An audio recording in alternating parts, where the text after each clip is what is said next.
To the Hour of Prayer, das sind wir wieder nach einer 21 Tage Fasten, Gebet und Gebenszeit. Ich vermisse es schon ein bisschen, das habe ich seit 2 Morgen ausschlafen können, ist also ausschlafen eine halbe Stunde vielleicht mehr. Und es ist schon interessant, dass man dann wirklich plötzlich das beginnt zu vermissen, was man da erlebt hat zusammen, diese 21 Tage. Susanna, was ist das Thema von heute?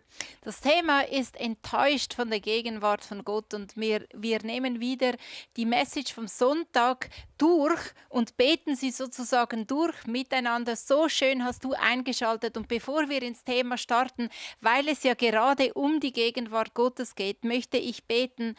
Und himmlischer Vater, es geht um deine Gegenwart und dass man manchmal auch enttäuscht sein kann von deiner Gegenwart. Aber jetzt haben wir uns Zeit rausgenommen und das bedeutet ja in dem Sinn nichts, wenn ich daran denke, dass du immer Zeit hast. Wir können immer zu dir kommen und du bist einfach da und du hast Zeit. Und genau darauf wollen wir uns jetzt die nächsten Augenblicke und Minuten fokussieren, dass du da bist und dir Zeit reservierst für jede einzelne Person, wann auch immer wir das sehen und wann auch immer wir zuschalten. Danke dafür. Amen. Amen. Wir gehen ja jetzt auf eine Osterwoche zu. In Deutschland habe ich gehört, die haben schon Osterurlaub in dem Sinne. Wir Schweizer nicht. Nee, wir gehen auch brav in die Schule bis Donnerstag und es ist mega, mega cool, einfach zu wissen, wir sind auf Ostern, wo es also um Jesus geht. Und Susanne, wieso hast du das Thema ausgesucht, enttäuscht von der Gegenwart Gottes? Ich weiß, du hast am Sonntag ja viele Dinge erklärt, aber was ist dir so, was liegt dir so am meisten auf dem Herzen, wenn du so in 1, 2 Sätze das runterbrechen würdest? Gute Frage, Leo. Die wollte ich jetzt dir stellen, weil du stellst ja die Serien zusammen und ich kann mich noch erinnern, als ich dich gefragt habe, enttäuscht von der Gegenwart Gottes, dann hast du das mit dem Anker gebracht. Meine Version, was ich mit dem Ankersetzen erlebt habe, das könnt ihr in der Message nachschauen, aber es würde mich jetzt wundernehmen, was verstehst du darunter im Zusammenhang mit enttäuscht von der Gegenwart Gottes und Ankersetzen? Für mich hat mit dem zu tun, dass man ein klares Bild hat. Und manchmal sagt man ja, ich fühle Gott nicht, ich fühle mich distanziert. Man spricht ein bisschen von Gefühle oder von Emotionen. Und das ist schon erstens ein Problem, weil eine Freundschaft mit Gott hat, ist nicht in erster Linie ein Gefühl, Emotionen, es ist eine Tatsache. Und wenn eben dann die Gedanken abschweifen, die Gefühle schweifen ab und man hat das Gefühl, ich spüre Gott nicht, ich lebe nicht, ich höre Gott auch nicht mehr, ich lese die Bibel, dann muss man einen Anker setzen, wo man sagt, ich fixiere meine Gefühle, meine Seele, meine Gedanken in diesen Anker. Weil einen Anker setzt man ja beim Boot, den sieht man nicht. Das Boot oben mag wackeln, es mag stürmen, links und rechts, aber der Anker stabilisiert etwas. Und man muss bewusst einen Anker setzen, um etwas zu stabilisieren. Weil sonst wird das oft so, ja, ich fühle ihn nicht. Und das Gefühl ist nur eine kleine Sache. Und wie setzt du denn ganz praktisch einen Anker in deinen Gefühlen im Alltag? Das ist eine gute Frage. Also wenn ich jetzt zum Beispiel, mache mir Sorgen nein, es kommen Sorgen und dann ist man an dem Punkt, wo man merkt, also wenn ich jetzt dem Raum gebe und man beginnt dann zu denken, entsteht ein Kopfkino, also entstehen 1000 Dinge und dann geht man irgendwo hin, wo man weiß, da muss man gar nicht hingehen. Also dann sage ich mir, halt, stopp. Jetzt beginne ich in meinen Optionen zu denken, in dem, was ich mir vorstellen kann, was möglich ist. Und dann muss ich einen Anker setzen. Wenn ich den nicht mache, dann gehen meine Gefühle, meine Gedanken irgendwo hin, wo ich nicht hingehen will. Und dann wird das alles noch viel, viel schlimmer. Aber wie setzt du dann einen Anker oder was tust du genau, was für dich ein Anker Also setzen ein ist? Anker ist was ganz Praktisches. Du kannst auch sagen, du kannst einen Stoppknopf drücken. Okay. Du sagst Stopp, Stopp, Stopp, jetzt höre ich auf, mir zu sorgen. Also zu sorgen bedeutet ja, ich höre auf zu denken, wie es rauskommt. Also du musst bewusst einen Stopp machen. Das ist das Gleiche, wenn man sagt, ich lege einen Anker. Ein Anker, ich fixiere mich jetzt auf etwas, was Gott gesagt hat. Und Gott hat gesagt, ich habe dich bis hierhin geführt und ich werde dich auch im nächsten Kapitel führen. Das ist konkret einen Anker. Ich stabilisiere es. Wie das geschieht, keine Ahnung. Das heißt ja Glauben. Glauben heißt ja Glauben. Also ich wiederhole es nochmals. Glauben heißt ja Glauben. Also das, was man nicht jetzt sieht, im Geiste sehe ich, was Gott machen kann. Und das ist Glaube. Es hat zu tun, dass man bewusst, ich sage dem auch, einen Stoppknopf drückt. So Stopp. Ja. Und das muss man aktiv machen. Wenn nicht, dann wie gesagt, dann geschieht eine Kettenreaktion. Die Gefühle gehen irgendwo hin und sie enden immer beim schlimmstmöglichen Fall. Das schlimmste Szenario. Und es trifft zum Glück fast nie ein. Und Ja, das meine ich mit Anker setzen. Das beginnt mit einem bewussten Stopp oder du kannst sagen, ich werfe ihn bewusst runter, das ist das gleiche Bild. Aber es ist ein bewusster Moment, wo du deine Gedanken, deine Gefühle wie einen Unterbruch machst. Weil das die ist gehen sonst weiter. Das ist eben spannend, weil für dich ist ja das Bild in sich schon der Anker. Also die Vorstellung, dass ich jetzt einen Anker runterlasse oder die Vorstellung, dass ich einen Stoppknopf drücke.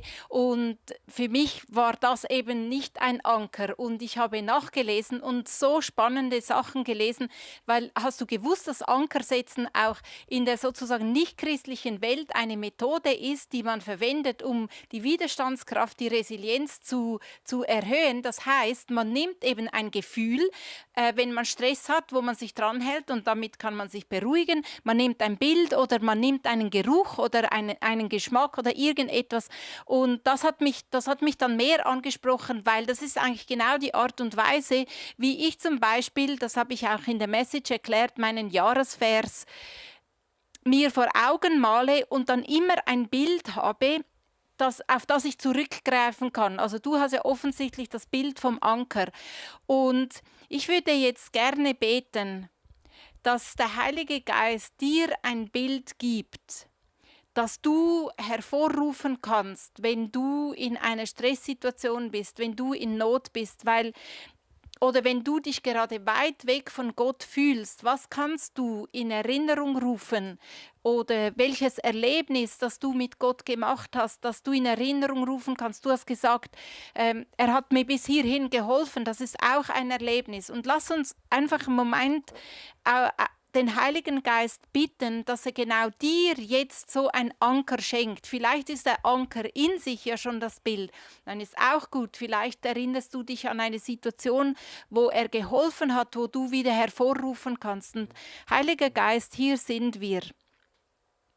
Wir bitten dich um diesen Anker, denn wenn wir deine Gegenwart nicht erleben, dann ist es ja dunkel, dann stürmt es vielleicht auch in unserem Leben.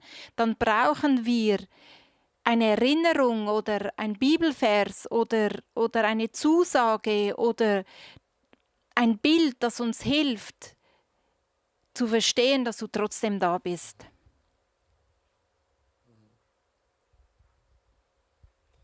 Und ich bete wirklich, dass der Geist Gottes, der gibt uns Visionen, er gibt uns Träume. Es heißt, der Geist Gottes wird den jungen und den älteren Menschen nochmals Träume und Visionen geben. Und das ist auch so ein Aspekt, wo du wie ein Bild dir malst, einen Anker, einen Stoppknopf, was auch immer das ist, um ganz bewusst diesen Gedanken, diesen Gefühlen, diesen Gerüchten, sage ich jetzt mal, diesen Angriffen von außen einfach bewusst nochmals einen Stopp zu machen und der Anker ist auch etwas Stabilisierendes, etwas Fixierendes, etwas auch, wo du weißt, ich habe eine Position eingenommen. Mit dem möchte ich jetzt einfach sagen, dass Gott, es kann ein Wort sein, ein Gedanke, sage ich immer wieder, ein Bild, eine Illustration, eine Geschichte gehört hast, die diesen Glauben in dir nähren und stärker und größer machen. Amen. Amen. Also es ist mega, mega wichtig, dass man, wie gesagt, Anker ist so ein Bild, den man eben setzt in dem Sinn, oder wo Stabilität gibt. Und das ist eben mega wichtig, weil sonst sagen Leute, ja, ich spüre Gott nicht und ich habe keine Ahnung, wo er ist. Und das ist, wie gesagt, das ist oft ein bisschen zu viel gefühllastig. Ich möchte bewusst sagen, der Glaube ist nicht ohne Gefühle. Es ist ein Paket, aber zuerst kommt nicht das Gefühl und dann der Glaube, sondern man sagt, wie bei einem Zug, du hast am Anfang die Lokomotive und das ist eigentlich der Jesus Christus und nach dem orientiere ich alles und dann kommen erst die Gefühle. Heute sagen Leute, mach, was du fühlst, mach, was du Lust hast und das wird zu deinem Gott. Und das war schon im Alten Testament, im Neuen Testament bei Paulus ein Problem, das wird dich immer in eine falsche Richtung bringen und darum ein Anker bedeutet, es ist eine Lokomotive, es ist ein Anker, es kann ein Wort sein, es kann eine Geschichte sein, die wie eine Stabilität gibt in dem Moment, wo du merkst, du bist in 1000 Orten dran mit deinen Gedanken. Ja, also der erste Punkt, den wir heute durchbeten, ist, vielleicht will Gott dich einfach näher an sich heranziehen. Und das finde ich eine wunderschöne Aussage, gerade in Momenten, wo wir Gottes Gegenwart nicht so krass erleben, weil es heißt in Jakobus 4, Vers 8, nähert euch zu Gott, dann wird er euch nahe sein. Und Leo, ich habe gedacht, ich würde eigentlich sehr gerne jetzt so den Psalm 23 nehmen und einfach mal so eine Vorstellung schaffen davon, wie das aussieht. Also wie der Psalm 23 tönt, der ist, glaube ich, der bekannteste Psalm. Nichtsdestotrotz, um mit deinen Ohren zu hören, kannst du den Psalm 23 mal laut vorlesen. Das ist das eine, was wir tun können. Und ich habe schon erlebt, das hat so eine Kraft, wenn ich mir den Psalm laut vorlese. Und lass uns doch mal das mal machen mit dem ersten Satz. Und dann möchte ich gerne, dass wir uns vorstellen, wie denn das aussieht oder wie sich das anfühlt. Weil genau durch diese Erlebnisse nähern wir uns Gott. Und genau diese Erlebnisse mit Psalm 23 können dann zu einem Anker werden, den du wieder hervorrufen kannst, wenn du dich wenn du dich distanziert fühlst von ihm. Also magst du mal da den ersten Vers lesen? Den haben wir nicht eingeblendet, aber genau, lass ihn einfach auditiv, heißt das, auf dich wirken. Es beginnt mit dem Vers Nummer 1. Der Herr ist mein Hirte, nichts wird mir fehlen. Ja. Und das kann man so verschieden betonen. Der Herr ist mein Hirte oder der Herr ist mein Hirte oder der Herr ist mein Hirte. Und du merkst, dass der Satz beginnt irgendwie zu leben. Und was stellst du dir denn vor, wenn es jetzt um den visuellen Anker geht, also um das, was wir sehen? Leo, wie sieht das für dich aus? Hast du eine Vorstellung? Zu dem Text? Ja. Ja, ich stelle mir vor, ein Schaf sieht ja nur ungefähr 7 Meter weit. Das heißt, ich werde niemals das sehen, was Gott sieht. Und ein Schaf ist auch nicht so intelligent, sieht ja niemals alles, was der Hirte im Kopf hat. Und das heißt, es wird mir nichts fehlen. Und alles, was ein Schaf macht, er läuft einfach diesem Hirte nach, macht sich keine Gedanken. Und das spricht mich jetzt an, nichts wird mir fehlen. Das hat damit dem zu tun, wenn ich meine Pläne, meine Gedanken auf die Seite lege. Weil oft habe ich das Gefühl, es fehlt mir etwas, weil ich in meinen Plänen mir gewisse Dinge fehlen oder ich gerne hätte. Ein Schaf macht sich keine Gedanken, wo ist die nächste Weide, wo ist das nächste Futter, wo ist das nächste Wasser. Das macht sich keine Sorgen. Ein Schaf macht sich keine Sorgen. Es ist einfach, wenn der Hirte da ist, dann weiß das Schaf, der schaut schon. Und das spricht jetzt zu mir. Er schaut einfach. Ich muss mir keine Gedanken machen. Heißt natürlich nicht, dass wir passiv sein müssen, aber es hat mit einer Grundeinstellung zu tun. Das spricht mich jetzt gerade so an. Ja, es ist ja eigentlich auch etwas Schönes und Beruhigendes. Bei uns in der Nähe hat es gerade eine Schafweide.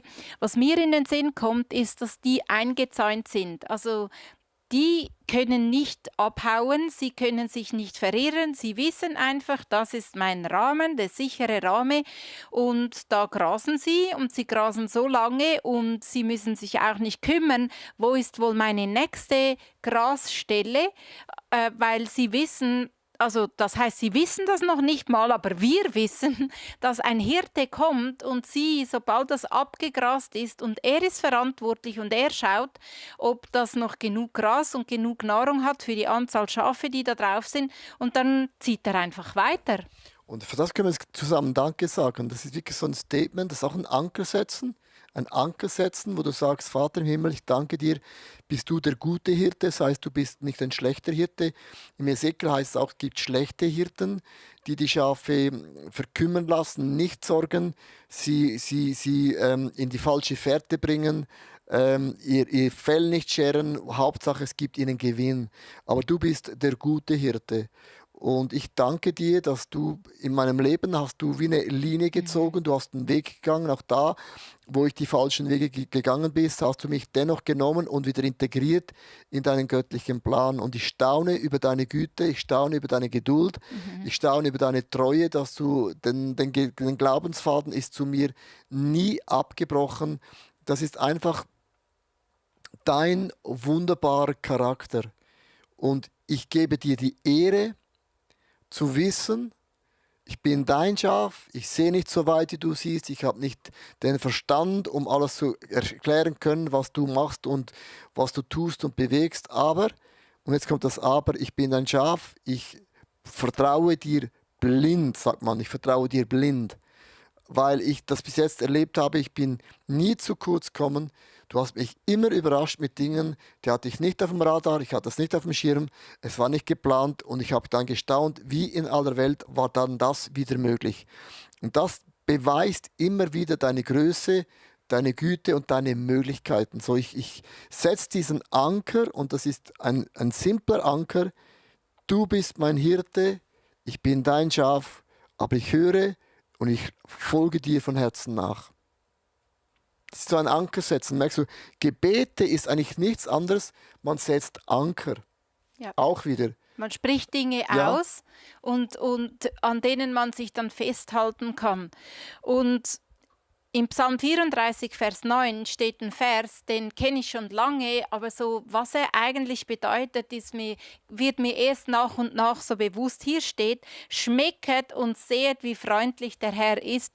Also was hat jetzt das mit Geruchssinn zu tun, wie freundlich das Gott ist? Aber ausgerechnet in dieser Auflistung vom Internet, was Anker setzen heißt, kam eben auch, sage und schreibe, der olfaktorische Anker zum Zug und das heißt das, was man riecht und das, was man schmeckt. Und jetzt gehen wir zum nächsten Punkt, der heißt, vielleicht suchst du die Sensation mehr als Gottes Gegenwart.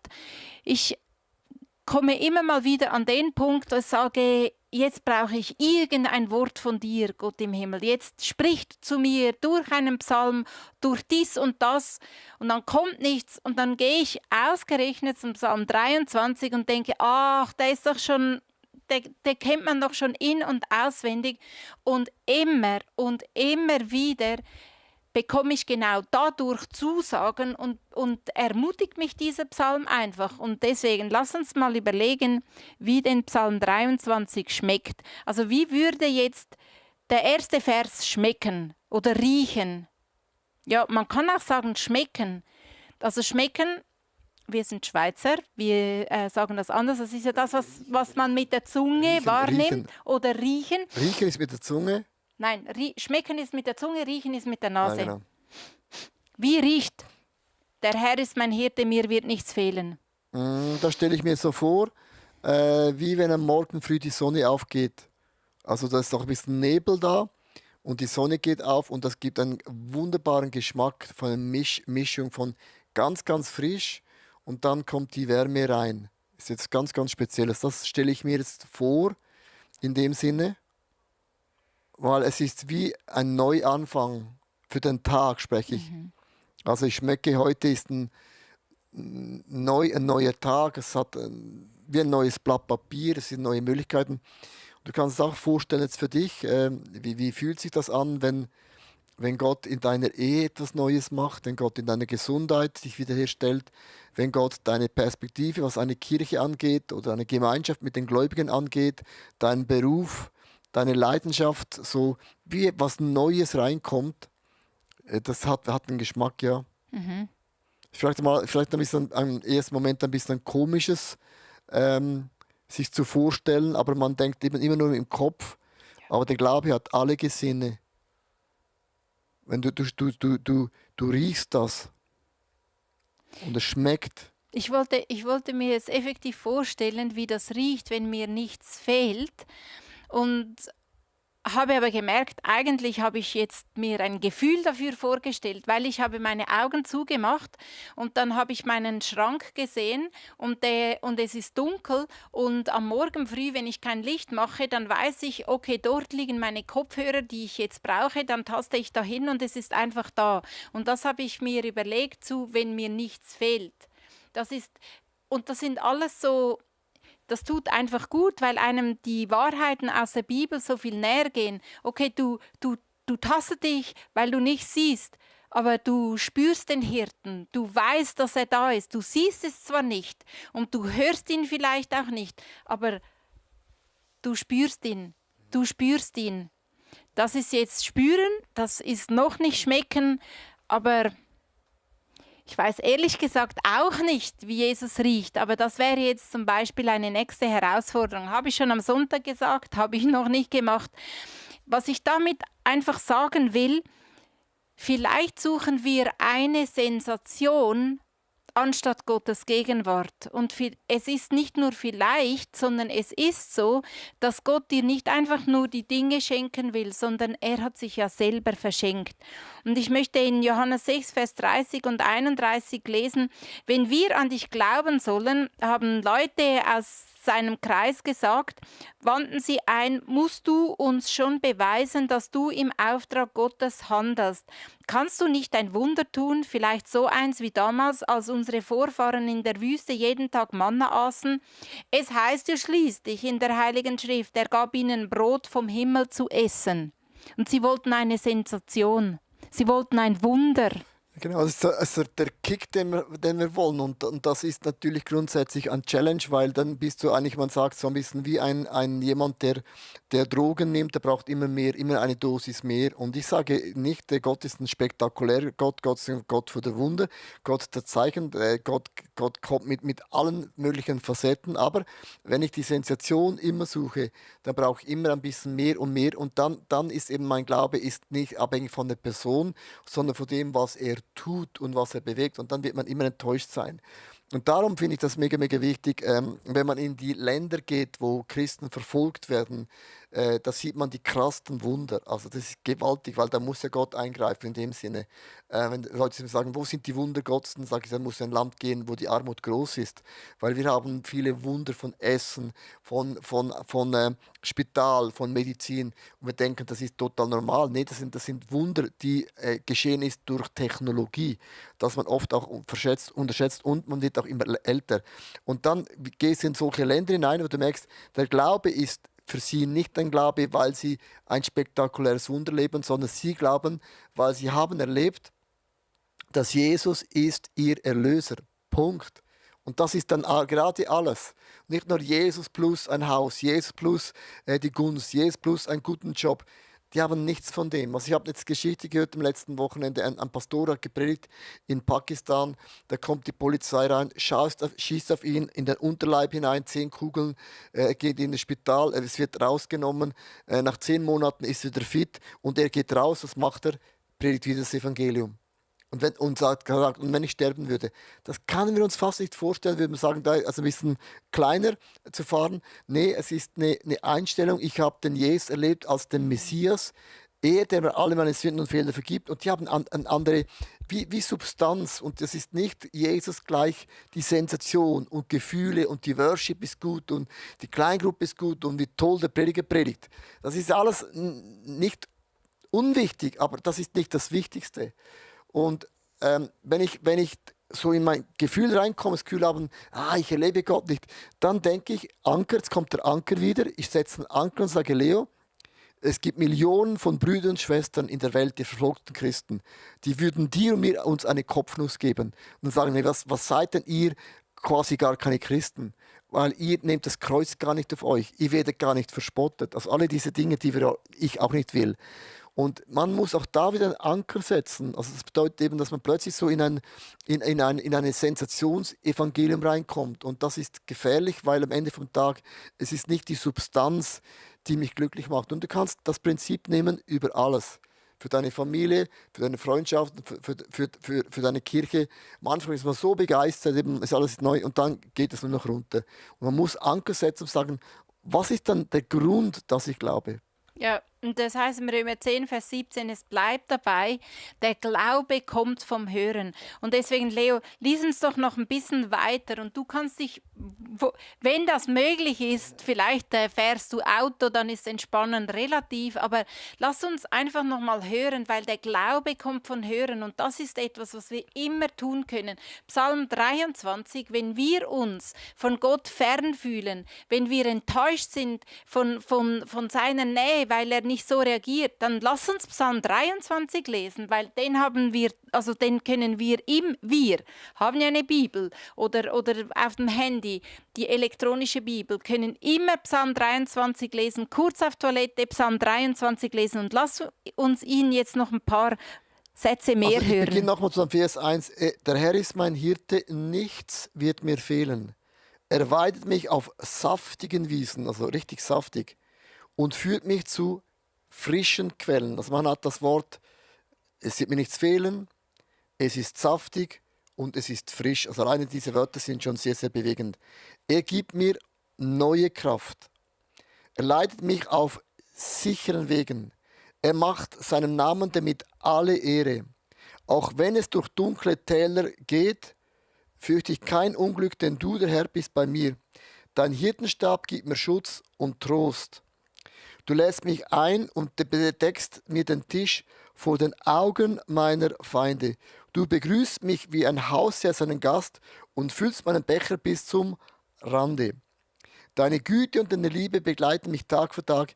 In deinem Haus darf ich bleiben mein Leben lang. Ich picke da ein paar Wörter raus für dich. Fehlen, es wird mir nichts fehlen. Es sind saftige Wiesen. Es ist eine frische Quelle. Es ist neue Kraft. Es ist ein sicherer Weg. Das dunkle Tal. Ich fürchte kein Unglück. Du bist immer bei mir. Du gibst mir Schutz und Trost. Du deckst den Tisch vor den Augen meiner Feinde. Er begrüßt mich wie ein Gast. Er füllt meinen Becher bis zum Rand. Seine Güte und Liebe begleiten mich Tag für Tag. Und ich darf im Hause von Gott bleiben. Jetzt kommt das Wort mein Leben lang. Also Psalm 23 hat, glaube ich, für jede Lebenssituation mindestens einen Vers. Den kannst du einfach zücken und dann setzt du einen Anker. Nein, der Glaube an Gott bleibt frisch. Ich bleibe frisch. Gott gibt mir neue Sachen. Und lese es nicht nur mit deinen Augen, sondern sprich es auch laut aus, weil deine Worte haben genauso schöpferische Kraft weil wir sind im Ebenbild von Gott geschaffen und der hat gesprochen und es wurde. Und genauso haben wir mit unseren Worten schöpferische Kraft, umso mehr, wenn wir das Wort Gottes laut vorlesen. Und jetzt, Ich wollte sagen, es kann wirklich eine ganz, ganz einfache Übung sein, dass du heute die Bibel aufschlägst und du kannst diesen Vers nehmen und du sagst, ich kenne ihn einen auswendig, dann lies ihn mal auf Englisch oder vielleicht auf Französisch oder auf Spanisch, wenn du Spanisch kannst. Also interessant, wenn ich zum Beispiel den gleichen Text in einer Sprache lese, dann muss ich mir mega Mühe geben, weil Englisch ist ja nicht meine Muttersprache. Und dann wirst du viel, viel mehr in diesen Text hineingehen, weil du musst viel langsamer lesen und auch die Wörter wie innerlich auch übersetzen. Und manchmal überfliegt man das einfach, da hat ja schon 100-mal gelesen und gebetet. Du kannst ihn auch mal aufschreiben. Vielleicht sagst du, ich schreibe ihn mal auf von Hand selber, weil wer schreibt, der bleibt, sagt man, oder was man denkt, goes ink it, think it. genau, so Genau. geht's. Aber auch mal aufschreiben kann auch etwas sein, weil da muss man sich bewusst hinsetzen und überlegen, was hat Gott in dem Sinne gesagt. Und Anker setzen ist eben etwas ist wie eine Action Step. Das muss man machen, das wird für dich nicht gemacht. Das ist auch interessant. Und es sind ganz verschiedene Tools, die man benutzen muss.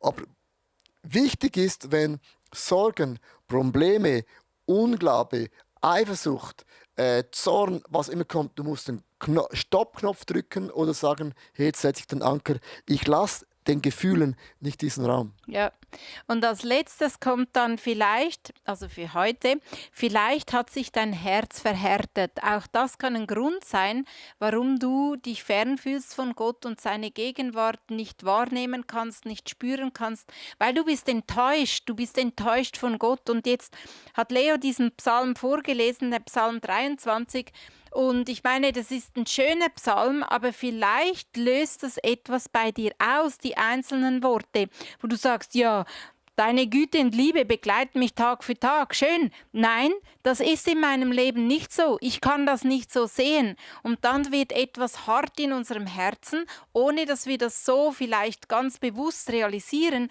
Aber dann bleib da nicht stehen, sondern sage, okay, ich kann mit diesem Satz jetzt nichts anfangen, Gott. Dieser Satz, der ärgert mich, weil ich es genau nicht so erlebe. Und ich habe am Sonntag die Geschichte von Josia erzählt. Der ist mit 8 Jahren König geworden. Mit 16 Jahren hat er sich Gott zugewandt und ungefähr mit 20, 22 Jahren hat er das Land gesäubert von den falschen Gottesbildern. Man könnte auch auf unser Leben übertragen sagen, die Enttäuschungen ausgeräumt, die falschen Bilder von Gott, die aus Enttäuschung stammen. Er ist da fern, er ist irgendwo da oben und zeigt mit dem Finger auf mich runter und wartet nur, bis ich einen Fehler mache. All diese falschen Bilder müssen raus. Und als sie den Tempel ausgeräumt hatten von diesen falschen Bildern und Statuen, fanden sie das Wort Gottes, was so viel heißt, sie fanden den Zugang zu Gott wieder.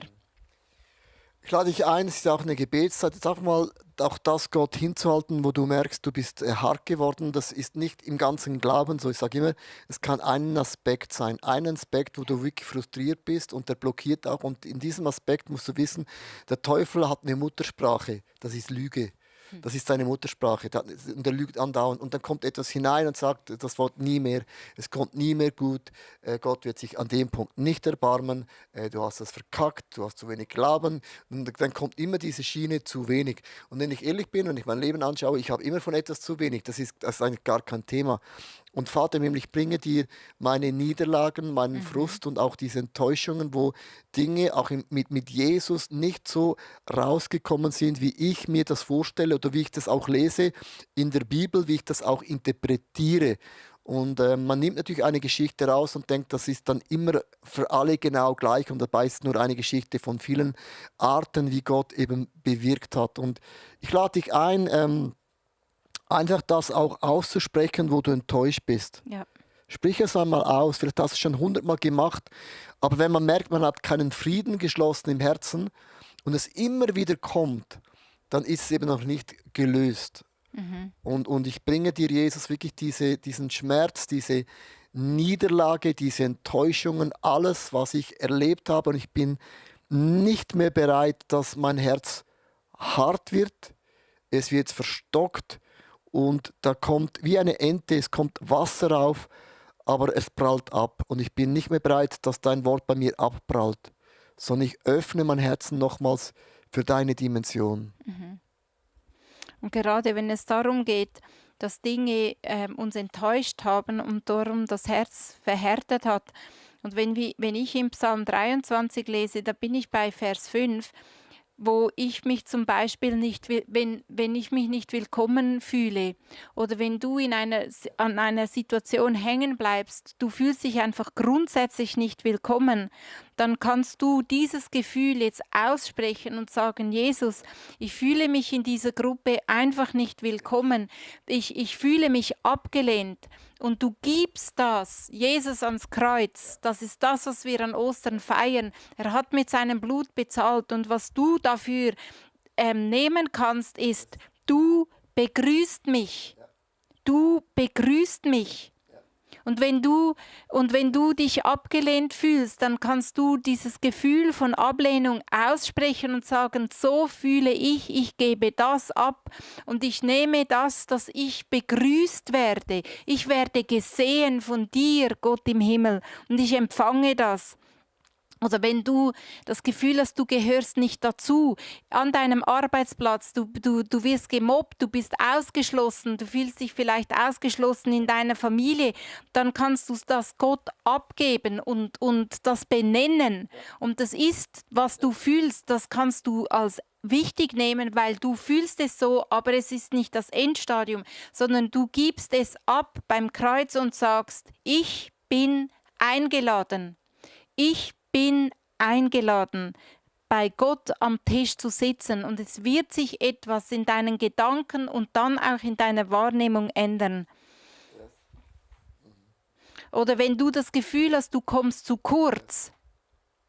Das ist auch so ein Gefühl, das wir wahrscheinlich alle schon mal irgendwo und irgendwann erlebt haben. Dann kannst du sagen, Jesus, in dieser Situation, in meinem Elternhaus, fühle ich, dass ich zu kurz gekommen bin, im Gegensatz zu meinen Geschwistern, an der Arbeitsstelle, bei Freunden, ich komme zu kurz.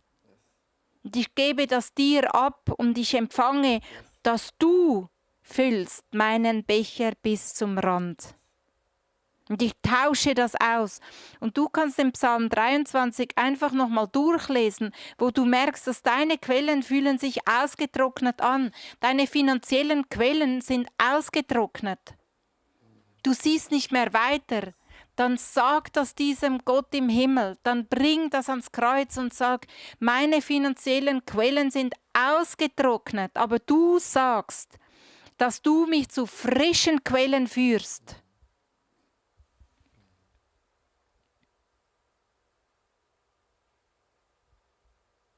Mir fehlt eine Wohnung, Gott. Mir fehlt dies, mir fehlt das. Mir fehlt ein Auto. Mir fehlt ein Partner. Mir fehlen Kinder.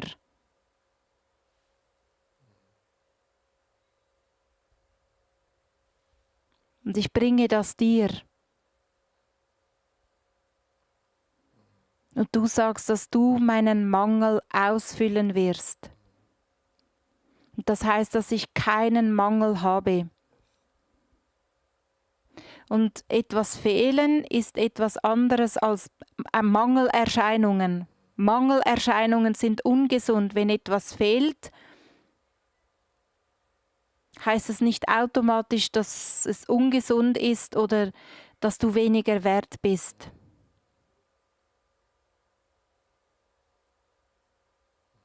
Und ich sehe jetzt in dem Moment einen Tisch und da hat es einen leeren Stuhl und vielleicht bist du das und du sagst, da fehlt jemand. Da fehlt jemand. Und ich sehe einfach, dass Jesus sich auf diesen leeren Stuhl setzt. Und das ist ein Anker, den ich heute platziere für alle diejenigen, die genau beim Thema Einsamkeit immer wieder abdriften, dass du heute weißt, du kannst diesen Anker setzen, damit du da bleibst, wo du sein willst und es dich nicht dorthin treibt, wo deine Gefühle dich hintreiben.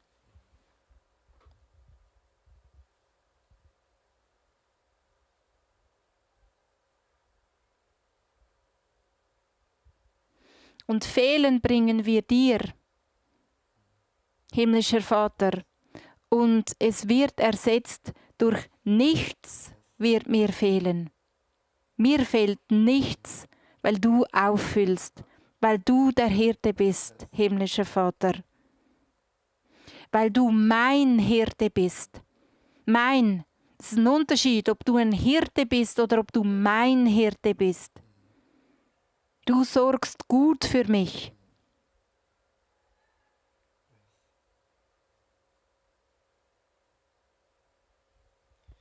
Und du merkst, alle diese Gebete sind Ankersätzen. Sind bewusste Ankersätzen, die man setzt, wo man eben der Seele und der Gefühle und auch dem Geist wie eine Orientierung schenkt.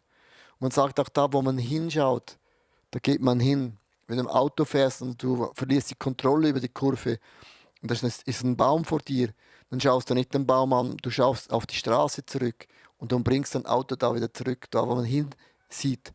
Da geht man auch hin. Und das ist eigentlich eine ganz, ganz praktische Übung in dem Sinne. Ich möchte euch Danke sagen, dass ihr mit uns jeden Dienstag mitbetet und das auch später noch irgendwann hört in der Woche. Das ist immer beeindruckend. Einfach nicht vergessen, den Daumen hoch, ganz kurz einen Kommentar reinschreiben. Das ist auch bei der Predigt am Sonntag so. Macht immer einen Kommentar, danke oder wichtige Predigt, den Daumen hoch. Je mehr das du machst, desto mehr wird das auch auf YouTube präsent und desto mehr sehen es auch Menschen, die es nicht kennen. Plötzlich so ein Thema, das interessiert, hören hinein. Und wir haben viele, viele Geschichten erlebt, wie Menschen zum Glauben gekommen sind durch YouTube, durch das ganze Social Media. Also es ist nicht einfach nur etwas, was man sich darin tummelt, sondern wenn wir das ganz schlau und einfach auch nutzen, dann wird das für viele Menschen auch einen wunderbaren Zugang. Wir haben eine lange Osterwoche vor uns. Wir haben mega, mega viele Angebote von den Passionsweg, den wir machen. Wir haben auch das Pessa-Essen, das wir machen. Wir haben das Sonntagmorgen, das Oster-Celebration und dann auch das Oster-Musical. Oster-Musical geht um die Geschichte von Hiob. Also, wenn du live da vor Ort bist, dann cool. Oder sonst fahr hin nach Zürich, das lohnt sich immer. In dem Sinne, Ostern sind ja alle im Süden und der Rest ist noch da. Und du wirst wirklich ein ganz, ganz cooles Weekend erleben. Und ich werde dich noch segnen für diese Osterwoche. Ich segne dich im Namen des Vaters. Ich segne dich in dieser Liebe von diesem Sohn von Jesus Christus, der an meiner Stelle sein Leben gab. Und ich segne dich auch in der Kraft des Heiligen Geistes für diese wunderbare Woche. Amen. Amen. Danke vielmals, Gottes Segen und man sieht sich wieder Wochenende und zum nächsten Hour of Prayer. Bye bye, tschüss. Arrivederci aus Zürich.